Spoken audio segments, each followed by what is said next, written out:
New Zealand's Prime Minister almost put herself on collision course with King Charles after featuring prominently in Harry and Meghan's new Netflix trailer. Shortly after the release of the trailer, Jacinda Ardern distanced herself from the Sussexes Netflix project Live to Lead by putting out a statement, insisting she was unaware she would be featured in it.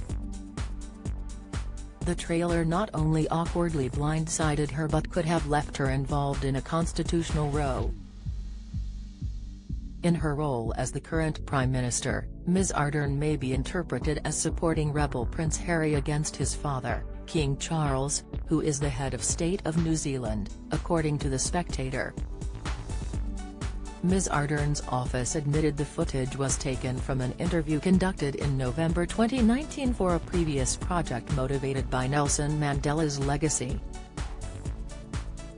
According to the office, it was notified that the Duke and Duchess of Sussex would introduce the series in May of this year, nearly 2.5 years after the interview had been recorded and permission for its use by the Nelson Mandela Foundation had already been provided.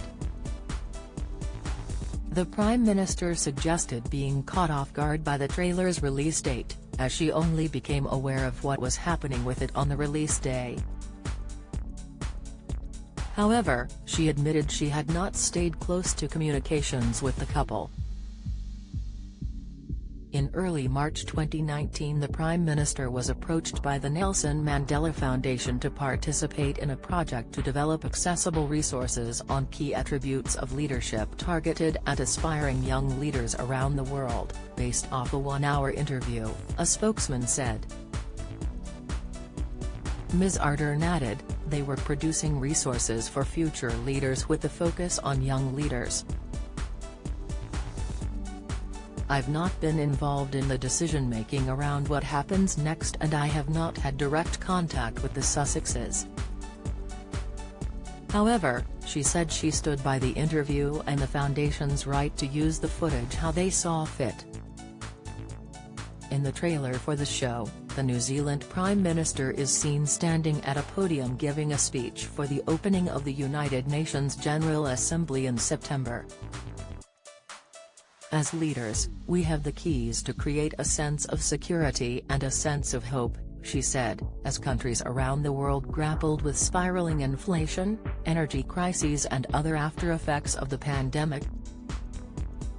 Another clip shows Jacinda Ardern, the first Prime Minister of New Zealand to walk in Auckland Pride, hugging a boy waving flags during the parade.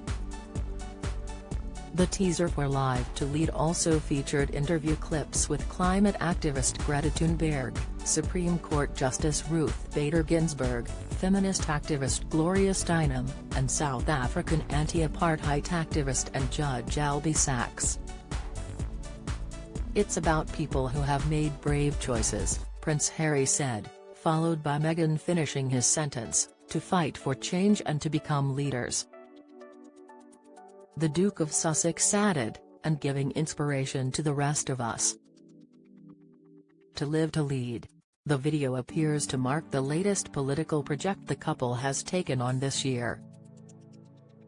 The choice of leaders in the trailer, often described as liberal, was spotted by Twitter viewers.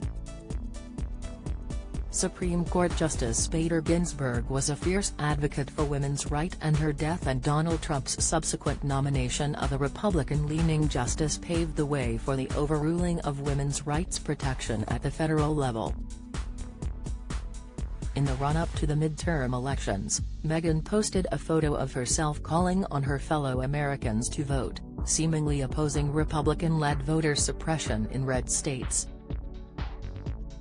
The Duke and Duchess of Sussex also sought to raise awareness of the plight of separated families at the US-Mexico border under Donald Trump's controversial immigration policy by organizing gifts for more than 30 reunified and refugee families this weekend.